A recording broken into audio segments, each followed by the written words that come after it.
ഉപയോഗിച്ചു കൊണ്ടിരിക്കെ ഫോണിൻ്റെ ബാറ്ററി നമ്മളറിയാണ്ട് അങ്ങ് തീർന്ന ഒരു പ്രശ്നം അത് നിങ്ങൾക്ക് ഉണ്ടാകലുണ്ടോ? നമ്മളിങ്ങനെ ഫോണിൽ എന്തെങ്കിലും ചെയ്തുകൊണ്ടിരിക്കും, വീഡിയോ കാണുകയും, വാട്സപ്പ് ഉപയോഗിക്കുകയും, ഫേസ്ബുക്ക് ഉപയോഗിക്കുകയും, എന്തോ ആയിക്കോട്ടെ, ഈ മേലെ ബാറ്ററി അയക്കാൻ നമ്മൾ ശ്രദ്ധിക്കില്ല, അതിങ്ങനെ തീർന്നു പോയിട്ടുണ്ടാവും, ഓഫായി പോകുന്നേരം വിവരം അറിയും. ഇങ്ങനൊരു പ്രശ്നം ഉണ്ടാകുന്നുണ്ടോ? ഈ ഒരു പ്രശ്നം ഇല്ലാണ്ടിരിക്കാൻ നമ്മളെ ഫോണിൻ്റെ ബാറ്ററി ഒരു നിശ്ചിത ശതമാനത്തിൽ, ഒരു 10% അല്ലെങ്കിൽ 20%, അന്നേരം നമുക്ക് ഒരു നോട്ടിഫിക്കേഷൻ തരുന്ന, ഒരു ലോ ബാറ്ററി നോട്ടിഫിക്കേഷൻ തരുന്ന ഒരു സംഭവമാണ് ഇന്നത്തെ ഈ വീഡിയോ. നമ്മൾ എത്ര ശതമാനമാണോ സെറ്റ് ചെയ്യുന്നത്, ആ ശതമാനം ആകുന്നേരം നമുക്ക് ഒരു അലാറം നോട്ടിഫിക്കേഷൻ തരും. അതിന് ബാറ്ററി സൗണ്ട് നോട്ടിഫിക്കേഷൻ എന്ന് പറയുന്ന ചെറിയൊരു ആപ്ലിക്കേഷൻ ഇൻസ്റ്റാൾ ചെയ്യുക. ലിങ്ക് ഡിസ്ക്രിപ്ഷനിലുണ്ട്. അവിടെ നിന്ന് ഡൗൺലോഡ് ചെയ്തിട്ട് ഓപ്പൺ ചെയ്ത് കഴിഞ്ഞാൽ ഒരു പെർമിഷൻ കൊടുക്കണം. അത് കൊടുക്കുക. ഉള്ളിൽ പോയി കഴിഞ്ഞാൽ എങ്ങനെ ഒരു ഇൻ്റർഫേസ് ഉണ്ടാവും. മേലെ ഒരു പ്ലസ് ഐക്കൺ കാണാം, അതിലൊന്ന് ക്ലിക്ക് ചെയ്യുക.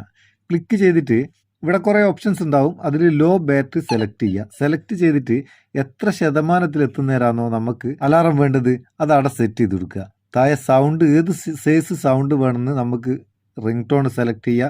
അല്ലെങ്കിൽ നമുക്ക് എന്തെങ്കിലും ഒരു വോയിസ് മെസ്സേജാണ് വേണ്ടതെന്നുണ്ടെങ്കിൽ അതെന്താണോ വേണ്ടത് ഇവിടെ ടെക്സ്റ്റ് ചെയ്ത് കൊടുത്താൽ അത് വോയിസ് ആയിട്ട് നമുക്ക് കൺവേർട്ട് ചെയ്തിട്ട് ഒരു അലാറം ആയിട്ട് തരും. ഒരു അടിപൊളി ഉപകാരമുള്ള സംഭവം കേട്ടോ. ബാറ്ററി ചാർജ് നമ്മൾ അറിയാണ്ട് തീർന്നു പോകുകയില്ല. ആവശ്യക്കാർ ഉപയോഗിക്കുക, ഉപയോഗിച്ചിട്ട് അഭിപ്രായം അറിയിക്കുക. വീഡിയോ ഇഷ്ടപ്പെട്ടവർ ലൈക്കും കൊടുത്തേക്കും. നമുക്കൊരു ബൂസ്റ്റ് ആയിക്കോട്ടെ. നമുക്ക് അടുത്ത വീഡിയോയിൽ നല്ല സെഗ്മെൻറ്റ് കാണാം. നിങ്ങളെ സ്വന്തം മുത്തൂസ് മാപ്പിയോ. Thank you so much.